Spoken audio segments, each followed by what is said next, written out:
Hey guys, I am here with my sweet friend Marinna, and we want to make a video we want to do mini videos about subjects that really interest us, and we think you would be interested in them as well.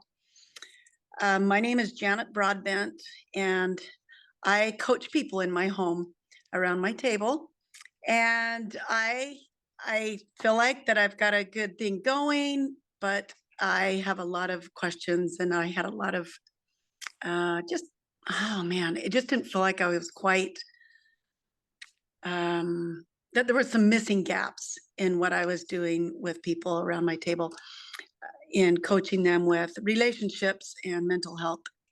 And also, a friend and I started a Healing Mama Hearts group, and it's a nonprofit organization that is for postpartum depression to support mothers in postpartum depression.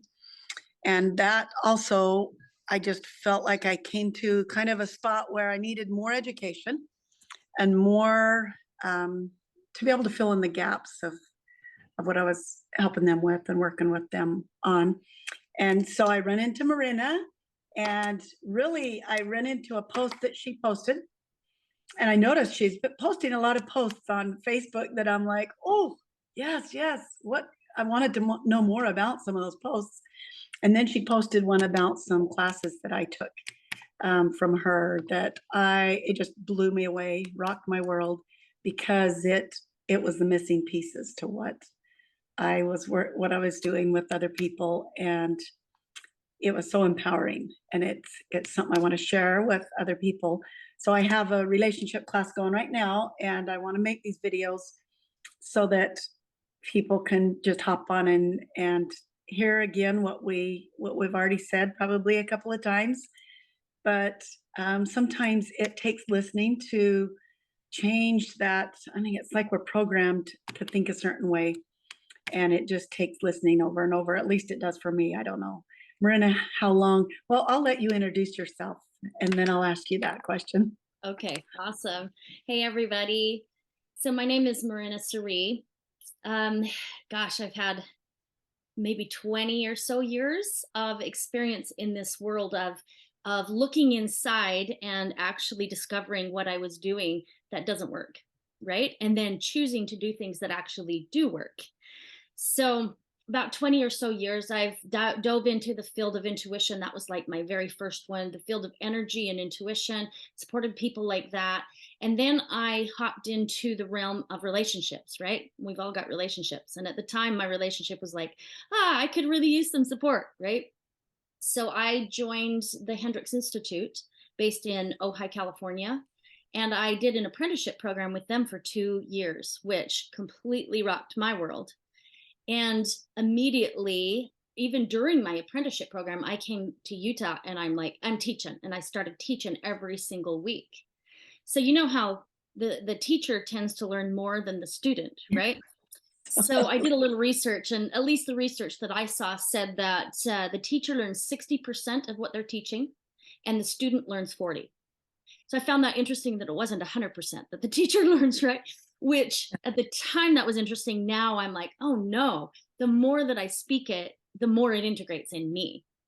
So I'm Yeah. very clear that the people that I've been sharing all this information with, the person who's learned the most, lucky me, I got to learn through this process of teaching, right? So I've been Wow. taught that for, gosh, since 2006. I've been teaching relationship stuff, emotion stuff, story work, that type of stuff for about that long. Oh my gosh. You're so right about if you put yourself out there and you start teaching it, it is so, you learn so much because you just, and it's a really, oh, it's a scary place to be some of the times. And then it's really fun some of the times. Yeah. It feels to me like I'm skydiving for the first time or something, standing up in front of people.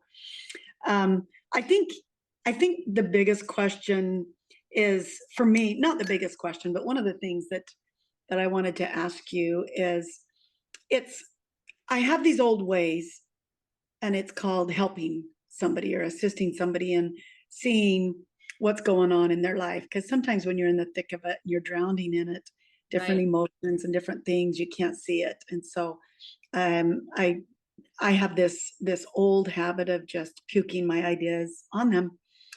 Um, and that is something I'm working on, like being quiet and just listening and letting, like, nobody wants to be fixed and nobody wants to be, um, they want to learn on their own. They want to feel good about what they've learned, not just have it stuffed down them.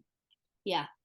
Yep, absolutely. I know for me, I do my best to be really conscious of this piece because I'm quite the rebel myself, right? And when somebody tries to tell me how to do something, I'm one of the first people that will go, no way, I'm not going to do it your way.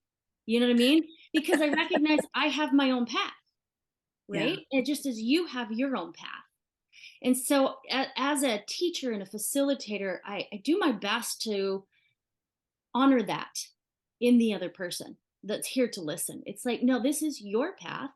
And if there's something that I can share with you that's going to really support you on your path and your journey, great. Take it, run with it, practice it, teach it, whatever you want to do. And if it doesn't resonate with you, throw it away. Throw it Yeah. away. I mean, I don't know it all. And I recognize I don't know it all, especially for you on your path. wow, that's so true. That's so true. Like none of us know it all. None of us know it all. For none of us know what the other person exactly what they need. Like we Exactly. can we can kind of point the way, like this really helped me. Could you look at that? Or whatever. Um, so it's almost like you look at people not as victims. And Oh, I love in it. Yes. see, in the mental health arena, you have victims of mental health issues, right? But I feel like, taking your course and stuff, I just felt like, man, nobody's a victim to you. And That's that's so awesome. I'm empowering. glad you got that message. Yeah. Yeah. I think that starts with me. If I am not a victim to anybody else, then naturally I'm going to start seeing other people as not a victim to me. And that changes everything. That changes the entire relationship between whoever I have, right? Or you Yeah. have. So that Wow. would be where I'd say the first step is stop seeing yourself as a victim to anybody. You know, Or people to will say like, anything. so and so made me feel this. And I'm like, no, no, no. That's you perceiving yourself as a victim to that person's words. No one can make you feel anything. You're choosing to feel it. You might got triggered, and Mhm. the emotion lies in you. So who does Yeah. it belong to? It's you, right? Oh, take So accountability. yes, taking accountability. I'm not a victim to anybody or anything, and neither are you. So I think that's where it starts. That is so true. And that is still dawning on I mean, that is something that I'm still, kind of, because yeah, I haven't been at this. I mean, 6 months is as long as I've looked at this to this extent. Like, Yeah. I mean, I kind of was starting to catch on to some things, but your course just kind of took me right to the heart of it. And wow. Okay, so let's go. I have this class coming up and it's on listening and speaking. And some of the things that I'm going to teach the class are things that I struggle with too. Yeah, because you're going to get a lot, right? Yeah. Yeah. So these questions are kind of for me. Or, I want you to share your ideas with me on those things because I'm going to be watching this video too and listening to you again because it's really me finding my way too. It's not about teaching other people, Mm-hmm. right? Mm-hmm. Yes, because we're the ones that get to learn the most when we're teaching, Yeah. right? I can't Yeah. even begin to tell you how much I have been blessed by stepping into the realm of teaching. Yeah. I swear I'm teaching this person the very most. Yeah. Like I almost don't dare call it teaching because Mm-hmm. you learn so much just by letting people take the lead and letting people think of different things and scenarios and the solutions. Like Yes. it just blows me away sometimes when you get a group of people together that they're presented with a certain situation and how they can come up with. At least that's how our class was that you gave to the class that you did. It just felt like we worked as a team. It wasn't you just cramming stuff down our throat. We worked as a team, but the listening, I felt very heard. And even though it was online and it was kind of hard to, make comments or whatever because somebody else could at the same time. So it's kind of, a challenge that way. So But what specifically about listening and speaking are you teaching? okay, so in a group of people, say 17 people, and you're teaching the listening skills, did you ever find it necessary to say, okay, just one person at a time comment and just for a few minutes, like let's stay on topic? Did you ever have to do that? Yes, many, many times. Yes, absolutely. So I tend to break people up in pairs so that they can have more of a one-on-one experience. Okay. For that very reason. Yeah. So they And can be heard. it gives everybody an opportunity to be heard and then everybody an opportunity to speak. Yeah. Because it's like our innate desire to be heard and understood.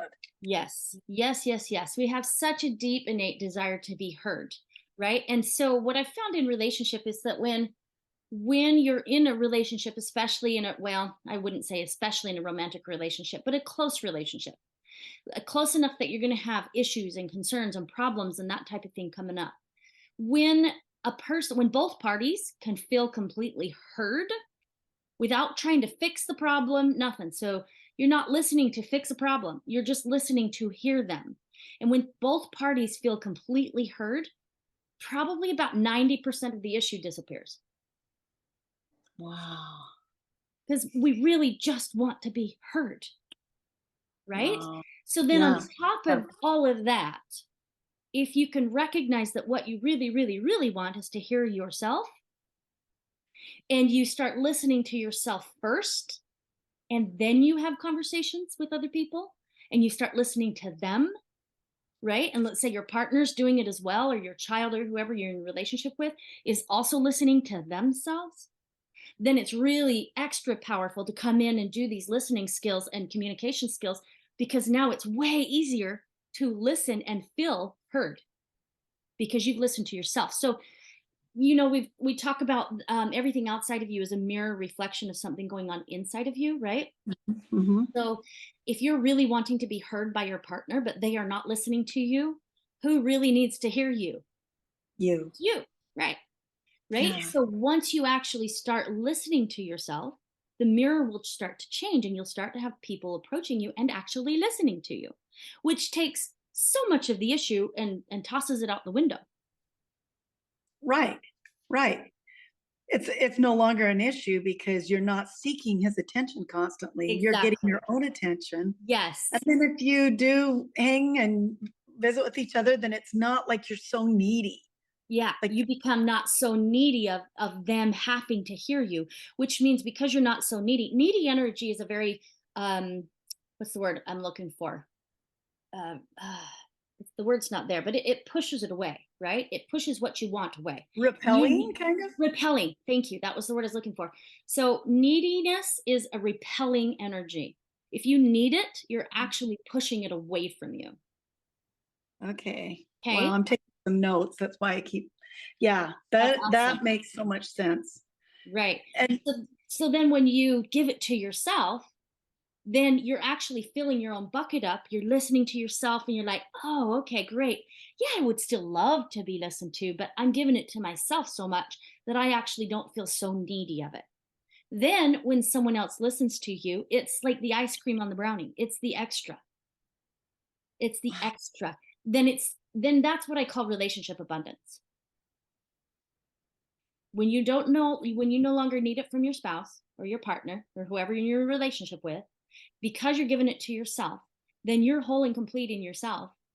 Then everything you do receive from them, because now the mirror is going to show you what you're given to yourself, right?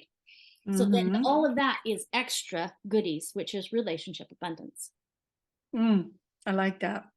So So that makes total sense to me. And I totally, in my mind, I was thinking, I wonder if when I talk really loud, like I'll sometimes just be in this loud mood, right? Really loud, and I catch myself usually when my husband kind of, because he's a quieter person. I wonder if it's because I'm not listening to myself, so I'm talking Mhm. louder and louder. Yes. Yes. I And love that you brought that up. okay, That's definitely one I've had some movement with some of my clients, especially big talkers. So people who talk a lot aren't okay, listening to themselves. They talk a wow, lot because they're trying to get other people to listen to them. So when they pause and they start to be present with every word that comes out of their mouth, they will stop mhm. talking so much because they're actually hearing themselves. And then because they're stopped talking so much, other people can actually hear them as well. Because they don't turn right off, Yes, exactly. and the people don't avoid them, so they literally can hear them better Yes. because they want to be around them. They want to hear them talk. Wow. Yes. Okay. So say you had, I have these little neighbor kids that live close by me and I just adore them. But they come in my house and they're just wound up and they scream as they talk and they're just running around and they ask a million questions. And it's like they need my attention so bad. And if I'm talking to their mother, then oh my gosh, they just about go nuts. So it's that needy thing. Yes. It's that same thing that we're talking about. They can be So the cutest little buttons in the world. And if yeah. they're needy of it, they can repel it. Yeah, because it does kind of make me go, "Oh, I can only handle them for 15 minutes, and then I want 'em to go home." And so really, if I wrapped my arms around them and gave them some physical touch, because they love physical touch, and whispered, I'm listening," or hold that thought until I'm done visiting with your mom, and then we'll visit. Because I know the group that I am working with right now, the group that's teaching me, I almost hate to say teaching, but they have a lot of little ones. There are a lot of young moms and stuff. So if that was, if you had the little rowdy kiddos coming into your house, do you just take them in your arms and whisper, or do you just kind of wait till they settle down? Me personally, I usually address the children first before I do the adults when I come in the house because they're the loudest, rowdiest, most needy of all, right? And so I will get down and I give them a hug and I look in their Yeah. eyes. I don't always do this. I'm not trying to project an idea that I'm perfect, but when I'm Right. on my game, this is what I do, right? And so I'll get down, I'll look them in the eyes, and I like listen to them for a minute, and I give them a little bit of presence, right? And I give them a hug, and I touch them, and I tell them how wonderful they are. You know what I'm saying? I really listen to them for a few minutes Okay. and then they're good. And then they hop off and run and play. Okay. Okay. So like they don't want to wait as long as the adults can wait. The adults can wait, but they need it quickly, huh? I think so. But then see that I do that a lot, not necessarily for them, but for my sake. Right? Ah, Because because at that point then I can now be present with the adults without the yeah. kids trying to get my attention. So it's much harder for me to be present with their parents if they're hanging on me and trying to get my attention. So I go address them so I can be present with them. Then I go address the adults so I can be present with them. Okay, that makes total sense. Wow. Okay, I'm going to try that little trick. I mean, I'm catching on to some of these things, but it's kind of fun to just experiment with the things that I'm learning from you and Hmm. have fun with it. And I found And that my mind will kind of relax a little bit, and and I'm learning quicker by having fun. absolutely. You And know. nothing like children to teach you the best and the fastest, right? They have such authentic, natural responses to whatever you do. Yeah. And they love to play, right? And we learn a lot more when we're in play than when we're in resistance and struggle and trying to figure it True. So true. Wow. We can learn so much from them. out. I I saw know. a um I saw a video the other day about some parents that they have a swap day. So they tell their little kiddos, you're the parents today and we're the kids. Oh dear. And I think they only do it for a couple of hours. I don't know if it's a whole day or whatever, but I think for a couple of hours. And that's a real neat perspective for a parent to see the kids talk to them like they think they're talked to. Yeah. Oh my goodness. That would be so powerful. Yeah. So Dang. I thought about that. I thought, when my grandkiddos come over, maybe I'll say, hey, you know what? You're the grandma, I'm the grandkid. And can I decide what book you're going to read to me and just kind of have fun with it? I Oh, think that it's, would be so much fun. but I think role play and just kind of having fun, it does relax people's minds and go, oh, that's your perspective. I get it. Yeah. So, So long as the parent's willing to be open-minded and receive that feedback from their kid, otherwise it could piss them off kind of a bit. yeah. So one of the parents, so this was a video of about 4 different couples that did this and they videoed it. And one of the parents, the kid got out a wooden spoon and pretended to whip the parent. Oh, ouchie.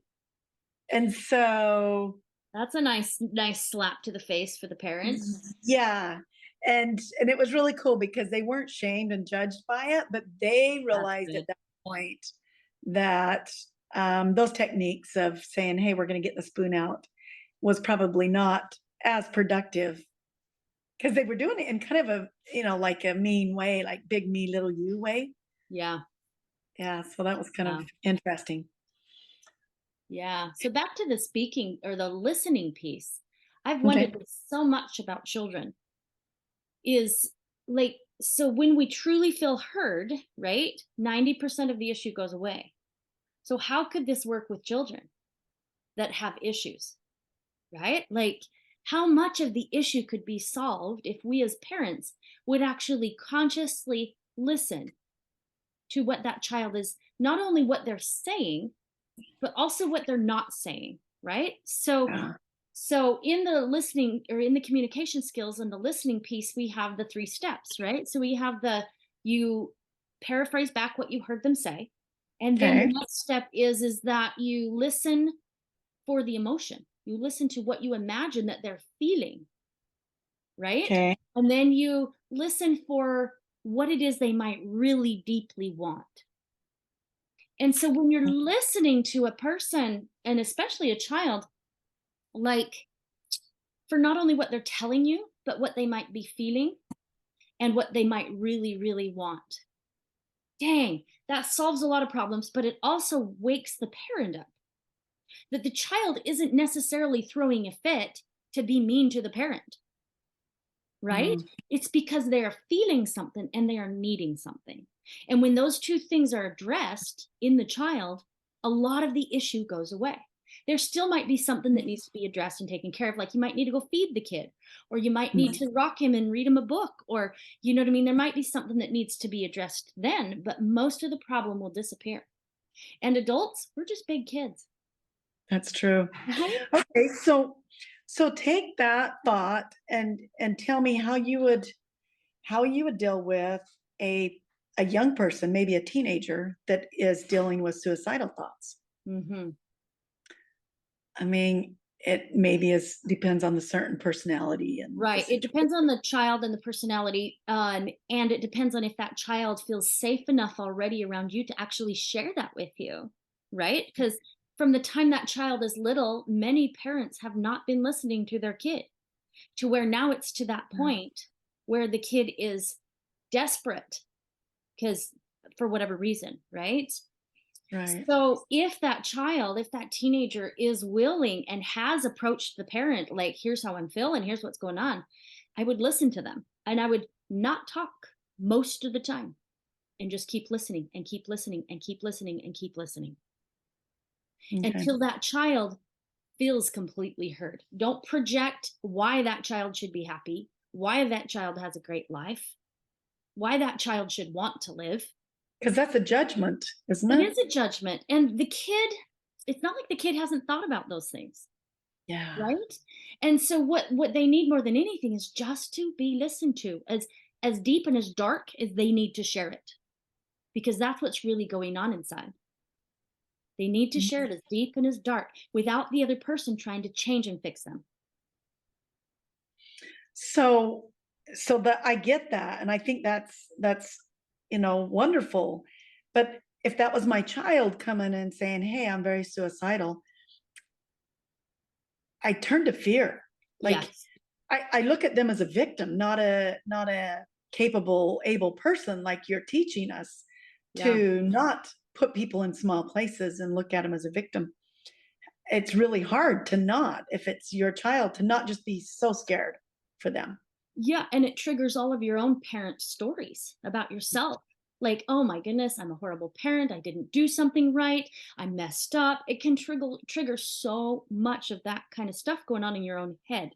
This is one of the reasons why it's so important to do our own work, right? Yeah. Listen to ourself, practice all these skills with ourself, so that in moments like this, when our child does come to us and they tell us something that's really hard to hear, we will, even though we might be triggered still, we can step Mhm. back and go, oh, I got to listen to my kid right now instead of defend myself or defend my story or try to fix them, jump on that triangle, right?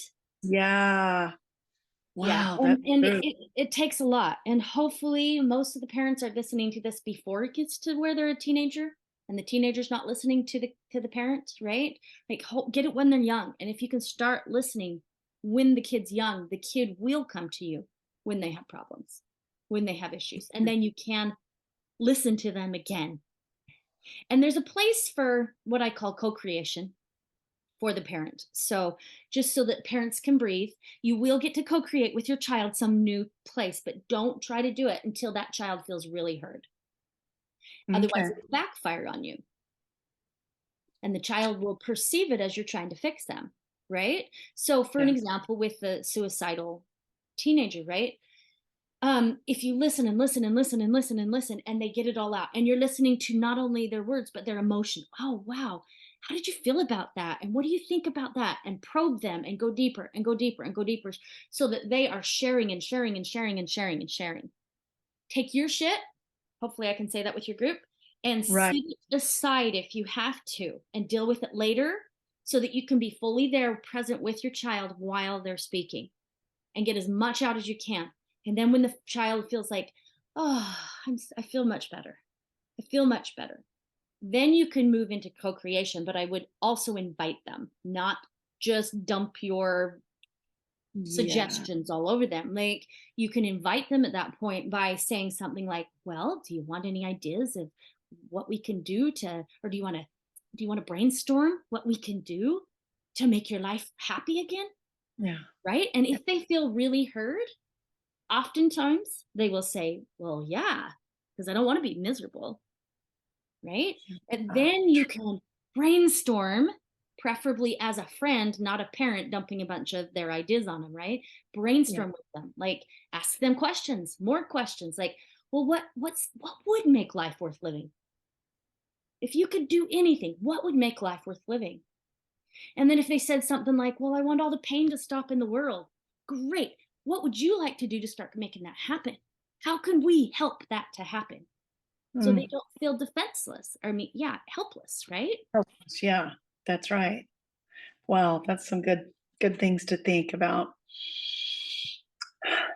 It is just so hard to be a parent, it because you have to put it's not about you.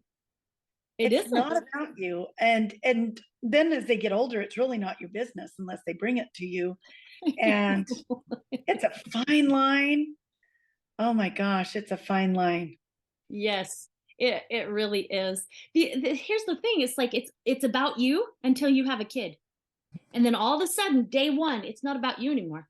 Yeah, yeah, that's right. It's just That not is about you anymore. exactly and it's a wonderful thing, it's a wonderful part of life to have a child because Mhm, it does give you that opportunity to kinda get yourself out of the way and let it be about somebody else and just cheer them on from the mhm. shadows and not make it, oh, it's just so wonderful. Yeah, there's a lot of joys, and there can be a lot of challenges. The really great thing is if someone is willing to see the mirror in their children, what their children are marrying back to them, that could be one of the biggest teachers of their life, right? Like if Uh, you can see that child is acting out based on something that you are doing or not doing for mm, yourself, right? Not doing or doing for yourself. And you right. can address it here with this person, that's going to change a ton in your relationship with your child. Wow, that's true. That's true. And I want us to do a video just on the mirror effect. So I jotted that down so that we could spend Awesome. a bunch of time on just that. And I definitely want us to do one on the core. I mean, we'd probably have to do quite a few videos on the core, finding Yeah, our core story. very likely. It's so freeing learning each one of these things, the communication, the listening, the speaking. Like in my class, I have people that are not used to speaking up and actually are not comfortable speaking. And then Mm-hmm. I've got people like me that will talk over the top of somebody or just speak too much. Um, so it's almost like you're right. You know, these techniques will work for all types. Mm-hmm. These techniques. It will. Some of the quiet ones, the ones who won't speak, are actually oftentimes harder to listen to, right? Because they're not speaking. So how do you listen to somebody who's not speaking? Hmm. Okay, so what I would say, I've worked with quite a few people actually in relationships that have this dynamic. One of the partners will be talkative and the other partner won't, right? And they'll be like, I have to do all the talking because you won't do all the talking. You won't even express your desires, right? Oh, And so what I yeah. like to point their attention to is, because I was very much one of those people where I was very quiet, very backward, very shy. I would not express my opinion to very, very many people. And my Hmm. reason for that was because I didn't know and trust that I would feel heard. And so I Uh-huh. wasn't going to waste my voice on someone who wouldn't hear me. Oh, So a lot of times the quiet people, they're quiet because they don't trust. It's not safe for them to speak. So when you're wow. in a relationship, I like to deal with the talkers in a big way. When they're complaining that the other person won't talk, I'll be like, well, have you ever thought maybe you need to shut up and provide some space for this person to be able to talk? Right? Or are your words full of judgment and it doesn't provide the safe space for this person to talk? Mm-hmm, Right? And mm-hmm. not that that's their responsibility, because the other person is not a victim. Yeah. The other person who's choosing not to speak, they um, source. We all source our own safety. We all, and this is a whole other video. We all source our own safety. And when we can look at it that I am responsible for my safety, then I'm not looking at myself as a victim to sharing anywhere and speaking up in any Oh, environment. so safety, trust, and something else will be a video, okay? Yes. Yes, yes. I love that. Um, let's see. So on speaking, it really, I remember a teenager telling me, Mom, you're not listening. And I'm like, dude, I could repeat back to you everything you just told me. What part of me do you think is not listening? But they would yell their things and then say, Mom, you're not listening. And I kind of wonder if it's because I wasn't giving them the feedback, the three steps of, Mm-hmm. They were probably asking, they probably first weren't listening to themselves. right? Second, didn't feel deeply heard. Like when you do all three of those Yeah. steps, that listens to people in such a deep way. You're listening to their emotions. When someone feels heard with their emotions, whether they said anything or not, it's amazing the difference. Amazing the difference. Okay. Yeah. And I wasn't listening in a true way, in a true sense. I was listening to correct him or Right. have a rebuttal or something like that. Like most parents do. There's Yeah. also the piece when your child hollers that out to you, you can go, oh, how am I not listening to myself? Oh, because it could be a Because mirror. it's definitely a mirror. It's not could be, it's definitely a mirror. Right? So not only are you not listening to them in a very deep way, you're not listening to yourself in a very deep way. And I can guarantee you, once you start listening to yourself in a deep way, listening to other people in a deep way is easy.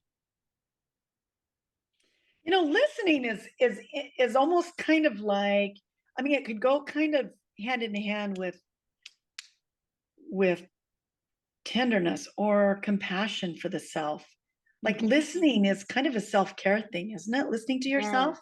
I love that. Thank you for pointing that out. Yes, listening to yourself is an act of self love, self care, self kindness. Wow. What if your words are really negative? Well, you're not gonna like listening to yourself then, are you? Hopefully that can help you change that pattern. Right. And maybe that's why you're not listening to yourself because it's so Good negative. It's like point.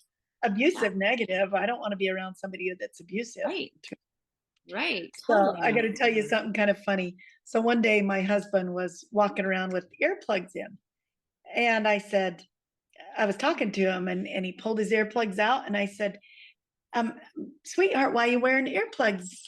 You know, you're just walking around doing stuff. Why are you wearing earplugs? And he said, so I won't hear myself complain. Oh, oh dear. What a great example of what we Isn't do that to funny? ourselves. Yes, like how much of the distractions of the day are so that we don't have to listen to ourselves. Right, in a real sense. So, Yeah, we walk around with the earbuds in our ears and different things, and so much distraction just right in our ears. It it makes me wonder if that's why that the mental health issues are so extreme at right now in the world, because we have so much distraction. We don't really take the time to listen to ourselves, yeah, to feel, yeah. not listen to ourselves as much as feel what there is to feel, Yeah, right? and to heal the trauma, right? So trauma, which I suspect, so long as it isn't an injury to the head, right? Right. Trauma is my perspective doesn't make this true. My perspective is that emotional, energetic trauma has caused a lot of the mental illness that we deal with in our life, right? And so the way that we heal trauma is by really listening and being present with whatever's Mm. going on inside of us. So that could be emotions. That could be, it can be the thoughts, but then you want to do story work around the thoughts, okay? Because the thoughts aren't true. Right. Thoughts are not Right. what's real, right? And yet we believe those thoughts. So we got to face it enough to deal with the thoughts, deal with the emotion, and be very present with it in a way of truly deeply listening without trying to fix.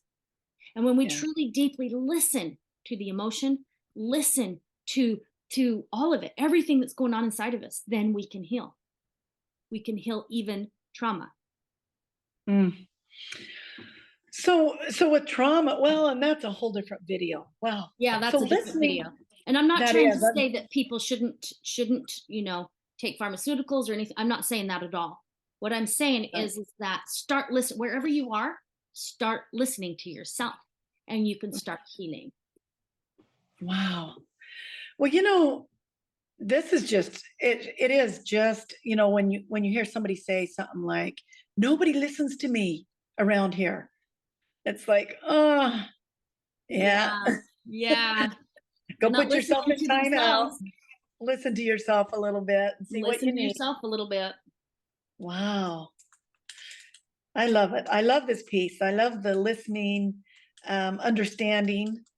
Somebody and I were talking about the understanding aspect, and they had said something like, I don't remember what the question was, but it was something like, how can you not judge, like, how can you not judge, like a murder, or how can you not judge some things? Like, there's some things you need to judge. And I don't know, I just thought for a minute, and I'm like, wow, I guess there's good and bad in every human. And when you really sit there and dissect, let's take a murder, for instance. somebody that's just done something horrible to somebody else, and you dissect the trauma that they've been through and the fact that they haven't been heard and they haven't been loved and cared for probably their whole life. It takes the judgment when you start listening to people and listening to their what experiences they've been through. It takes the judgment away too. Like you have compassion. So could you have compassion for all of your dark parts too, just by listening Yes. without approaching um the adult that was responsible for you when you were a kid and Right. going through trauma? Like, I don't feel like you have to have those kind of interactions if that doesn't happen or you don't want that or whatever. But just listening to yourself is so healing, and it helps you have compassion for yourself and your dark places and Mhm. other people's. When my experience is the more that I've had compassion for my own dark places, the more compassion I have for other people's dark places. Yeah. And that doesn't mean that I condone their actions, Yeah. right? Because, like, Hurt people, yeah, hurt people. Yeah. people hurting people. That's been one of my biggest challenges in this world, right? Is that there are so many people here on the planet hurting each other. Yeah.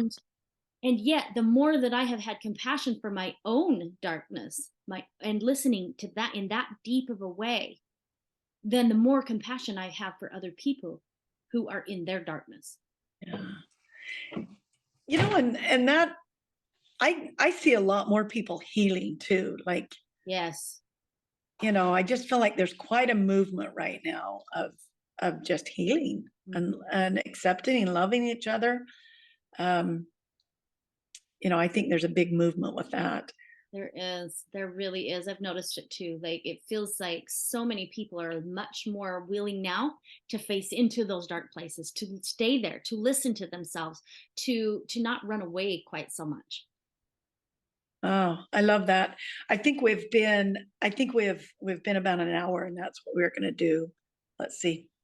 Oh, yeah. Not quite. Not Just supposed to about. press Yeah. record. So if you have more, that's great. If you want to be done, that's great too. Hmm. I I think I'm complete. Do you have anything to add to Yeah, that? there's still some stuff that I feel a little unfinished about around the quiet people in this world, right? Okay. Like, the just because I've been in that place, right? Yeah. So much of my life I was in that place of not speaking. And sometimes now, as like the one who speaks and talks in front of people and all of that, the quiet ones are some of my most challenging to deal with. Wow. And so now I'm having the experience of the opposite of, like, oh, how can I get these people to speak? How can I get them to talk? How can I get them to share? And so it's like, what I want to address is, I want to talk to the quiet people, right? The quiet Okay. people I'm going to invite to start speaking, even if it's just in little ways, because they're doing themselves a disservice by being quiet. They think that Mhm. it's protecting them. They think that it's keeping them safe and quiet, and they can just observe and they can still learn, but there's a lot that they're not learning by not speaking. And Wow. yeah, they're keeping themselves safe, but that's all they're getting, is the safety. When someone can actually be vulnerable enough, when a quiet person can actually be vulnerable enough to start speaking and face all the discomfort that comes with that in themselves, then they can listen to that discomfort and they can start healing that discomfort, so that pretty soon you can be in a room, in front of a room, teaching like I am. Like, that's Mm. literally how I did it. How I got from, I mean, I don't know if I've ever told you this, Janet, but I got so shut down and so backward and so shy that I would make my husband buy things at the grocery store, so I didn't have to engage with the the Cash register cash or register the person that was checking me out, right? I didn't yeah. have to engage with them. I wouldn't answer the phone. I wouldn't deal with anybody outside of my little teeny tiny family unit, because I was so um, triggered, so uncomfortable, so it Wow. felt so vulnerable, even just to open my mouth. And what was going on behind all of that, and I'll ask quiet people to see if this rings true for them too, Okay. is First off, I thought, if I open my mouth and I say it and I do it wrong, right? Wrong. Then the person over there is going to be judging me. Okay. Oh, So then if the person over there is judging me, then that is a reflection of who judging who? Me. I would end up being harsh on myself, and I would judge myself the hardest if I did it wrong and that person was judging me. Then I had to deal with my own self-judgment. And that just was like, oh, heck no. I'm just not even going to speak. It's much easier just to keep my mouth shut and not have to deal with that judgment. Either way, right? But I was doing myself a massive disservice and doing everybody else a massive disservice, because I have gifts to share, just like every other quiet person. I mean, we all have gifts to share, right? yeah. Yeah. But the quiet people have gifts too. And Wow. so it's like you are withholding your gifts from the world by not speaking because you're afraid of judgment. And it's your own judgment. Yep. So my suggestion is to start talking, even in just little ways, and then be present and listen to your own feelings. Listen to the emotion that arises. And what you'll notice is if you can listen with compassion, you'll start to heal that piece of not being able to speak. And then you'll start to be a gift to yourself, and you'll start to be a gift to the world and the people around you. And pretty soon you'll be able to talk and not have it even be an issue at all. Okay. That's very hopeful. Coming from somebody that worked your way back out of just being so silent about your, everything around you. Something came to mind while you were saying that I thought, oh man. Oh gosh, I've forgotten it, but yeah, what a good for you to talk to the quiet people, because I know some people. Oh, so I used to be really, really quiet. And then I started in high school getting attention by speaking up and being funny. So I would say funny things and get attention. And as all I was goofy and funny. And then I wanted people to take me serious, and that didn't happen until I changed that. Literally had to change that. Yeah. Because it wasn't authentically you. It wasn't authentic. Yeah. No, I was just trying to get attention by being the funny in the class, the clown. So that's a good tip for the people, because I know of some people that are very quiet and reserved, and it'll take time. It'll take time. Like, don't push yourself too far too fast. Like, take baby steps with it and deal with the judgment. And as they keep taking your class, they're going to learn how to deal with the judgment more and more. And really, that's just learning how to face the emotion in a way that's loving, right? Yeah. All you need to do is learn how to face it in a loving way, and then speaking will be easier. So it's almost like, are you saying, Marinna, that you almost need to get your voice outside of yourself, either in writing or speaking? Is that what I'm hearing you say? Yes. To be able to even know? Exactly. Because when you open your mouth and you speak, then inevitably you're going to have a feeling arise inside. And when that feeling arises inside, then you're going to want to be very present with that feeling. Right? And that feeling's probably going to have some judgment to it, right? Then you're going to also want to deal with the story or the judgment that you got going on about yourself, right? And when you can do those two, you feel the feelings and deal with the judgment, you'll heal it. You'll become the vulnerable, or just the person that can speak up for whatever she needs or wants. Yep. And that is a very big act of self-love. To just speak up. To be able to do that work to that level is an act of self-love. I love it. I love it. Well, you know what? I hope we make many videos of different. I'm jotting down. I have a page full of topics there just waiting for us. So thank you so much. You're so welcome. Thank you for inviting me to do this. This is awesome. I'm sure that as the day goes on, I'm going to be jotting other things down and other questions and things that I want you to share with us. Sweet. I'm happy to. Happy to. All right. Talk to you later. All right. Thanks, Janet.